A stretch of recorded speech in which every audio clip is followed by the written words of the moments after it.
Respecto a los efectos económicos, decimos que el aumento en el precio por la aplicación del impuesto no modifica la cantidad demandada. La recaudación se maximiza, ya que como no se modifica la cantidad comercializada, el monto del impuesto por la cantidad de unidades que se comercializan hace que la recaudación sea mayor que en el caso de que hay un traslado de la curva ya sea de oferta o de demanda y finalmente las cantidades transaccionadas son menores. En este caso, la carga del impuesto la soporta totalmente el consumidor porque los productores pueden trasladar la totalidad del impuesto. Ahora vemos la situación inversa. Aquí lo que es inelástico es la oferta, como por ejemplo puede ser la oferta de tierras para el mercado de alquileres rurales y se le busca aplicar un impuesto al consumidor.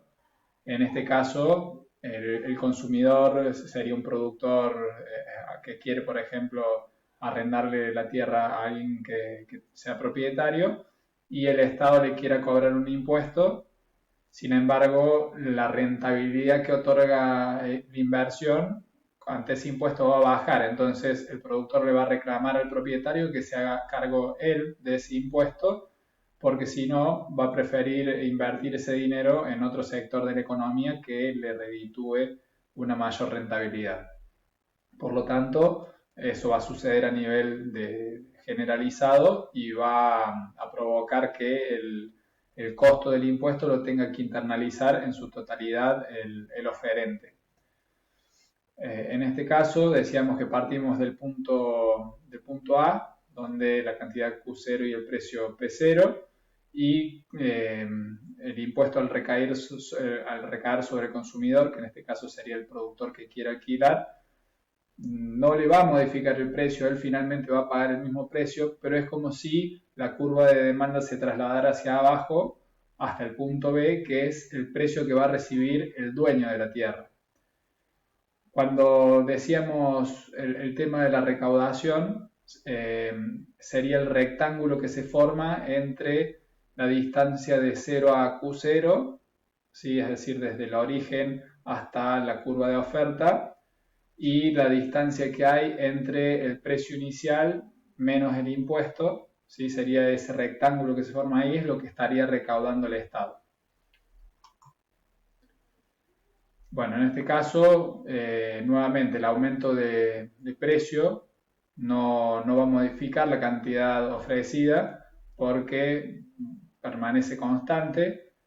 La carga del impuesto en este caso cae directamente sobre el dueño de la tierra, pero el productor que alquila va a seguir pagando el mismo precio que antes, eh, debido a que si no, no va a decidir no alquilar la tierra. Bueno, ahora vemos un caso en el extremo opuesto, donde la curva de demanda es infinitamente elástica. Puede suceder, decimos, en el caso de un medicamento, un impuesto a las vallas o a las aspirinas, mejor dicho. Si vos le pones un impuesto, la gente va, en vez de consumir aspirina, va a consumir ibuprofeno, ¿sí? Entonces tiene la opción de pasar muy fácilmente a un producto sustituto. Entonces, cualquier modificación de precio que le quiera hacer el productor se va a ir, es decir, la demanda va a ir a cero y se va a volcar hacia otro consumo. Entonces decimos que la curva de demanda es perfectamente horizontal a un precio determinado. En este caso se le cobra un impuesto al productor de aspirinas y la curva de oferta se traslada hacia la izquierda y en este caso, debido a que la curva de demanda es horizontal, el traslado por esa magnitud U es mucho mayor, es decir, las cantidades comercializadas caen fuertemente debido a esa horizontalidad de la curva de demanda. Vemos que el consumidor, el demandante, sigue pagando el mismo precio que al comienzo.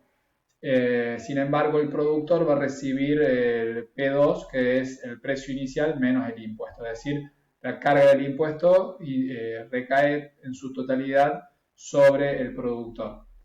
A diferencia de los casos anteriores, aquí la recaudación del Estado va a ser significativamente menor que en el caso de elasticidades normales, si se quiere, que fue el primer ejemplo que vimos, o el caso de inelástico de demanda u oferta, porque al caer tanto la cantidad comercializada, las cantidades sobre las cuales se aplica el impuesto es menor. En este caso sería el rectángulo que se forma entre P2, el punto B, el punto A y P1 igual P0.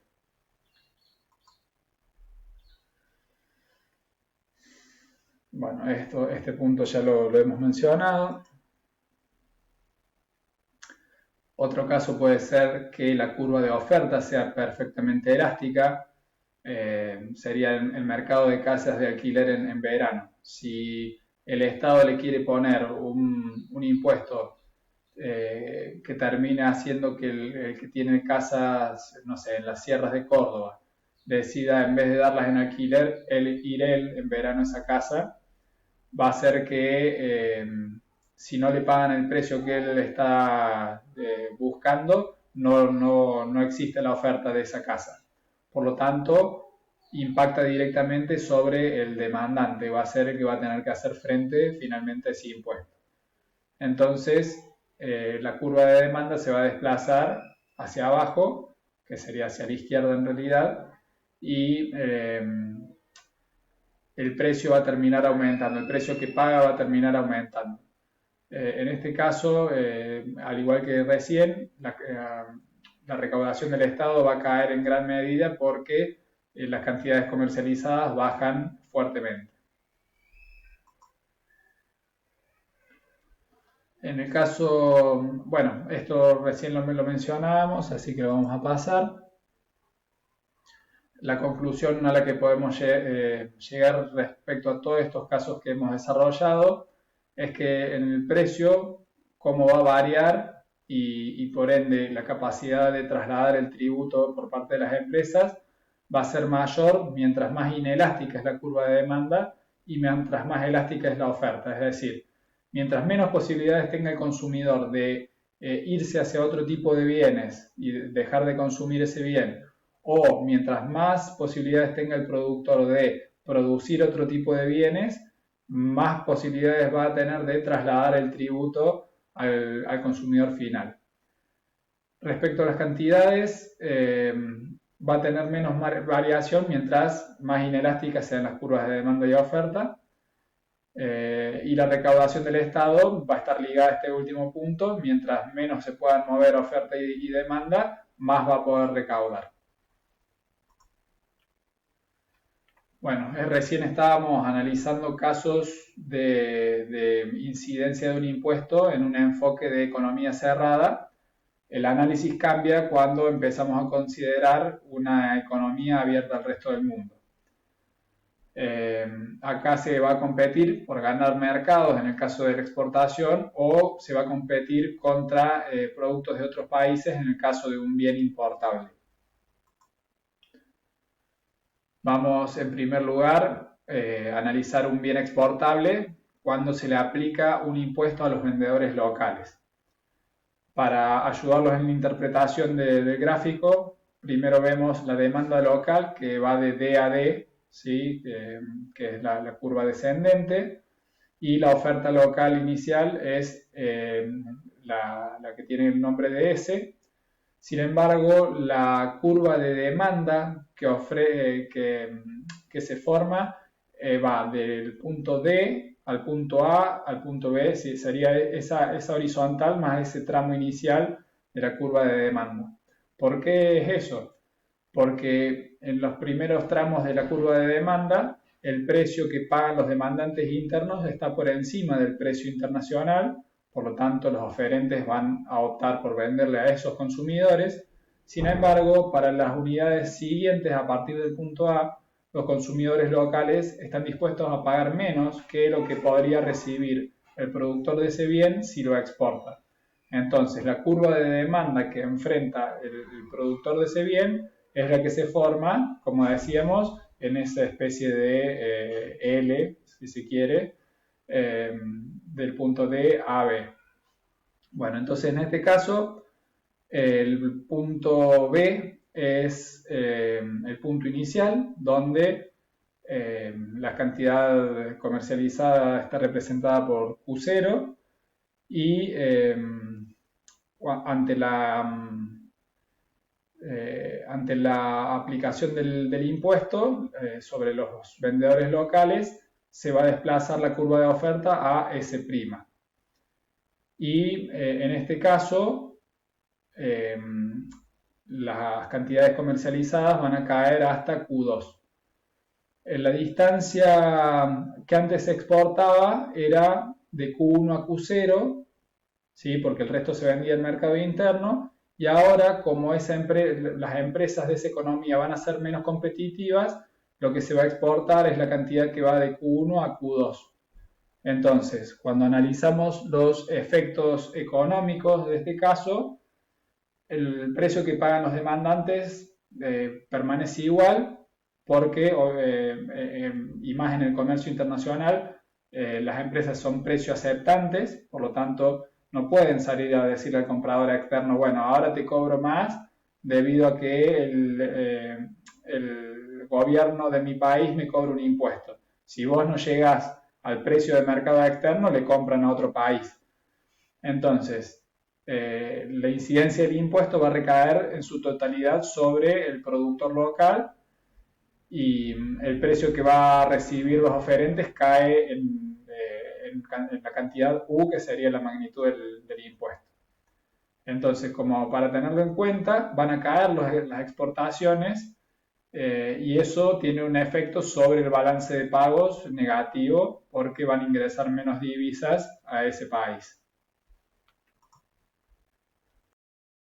En este mismo caso, si en vez de poner el impuesto a los productores locales del bien, se lo ponen a los consumidores, es decir, por unidad consumida hay que pagar un impuesto, en este caso va a recaer en su totalidad sobre los demandantes locales, haciendo que la curva de demanda se desplace hacia la izquierda, y en vez de consumir hasta el punto A, ¿sí? Ahora van a consumir donde el punto D' eh, conecta con la oferta, o mejor dicho, la demanda internacional. Entonces, antes se exportaba entre Q1 y Q0 porque lo demás se vendía en el mercado interno, y ahora como la demanda interna cayó o está dispuesta a pagar menos por cada, o sea, puede pagar menos, mejor dicho, porque va a tener menos dinero para pagar esa cantidad, porque el precio que enfrenta el consumidor va a ser mayor debido a la existencia del impuesto, va a hacer que la cantidad demandada internamente caiga, como decíamos, y ahora se va a exportar desde Q3 hasta Q0. Entonces, en este caso, los oferentes siguen recibiendo el mismo precio internacional, ¿sí? Porque decíamos que el tramo de la curva de demanda que cae no los afecta porque van a terminar exportando el resto. Sí, el precio que pagan los demandantes va a aumentar y van a aumentar las exportaciones y por ende va a mejorar el balance de pagos. Por lo tanto, y a diferencia de lo que ocurría en la economía cerrada, acá no es indistinto de si el impuesto va sobre el comprador o el vendedor. En la situación de un mercado de competencia perfecta se reparte la incidencia en partes iguales. Ahora, si en caso de economía abierta, si lo paga el comprador, recae en su totalidad sobre el comprador, y si recae sobre el vendedor o el productor, recae la totalidad, lo paga el productor. Bueno, ahora en el caso del bien importable, la curva de oferta es la que cambia, donde en el tramo que está por debajo de lo que ustedes ven horizontalmente como P1, P0, que es el precio internacional, la curva S, que es la curva de oferta, es la válida mientras está por debajo de esa línea, y una vez que está por encima se transforma en la línea horizontal porque digamos que el consumidor local por encima de ese precio va a optar por importar ese bien en vez de pagarlo más caro al productor local.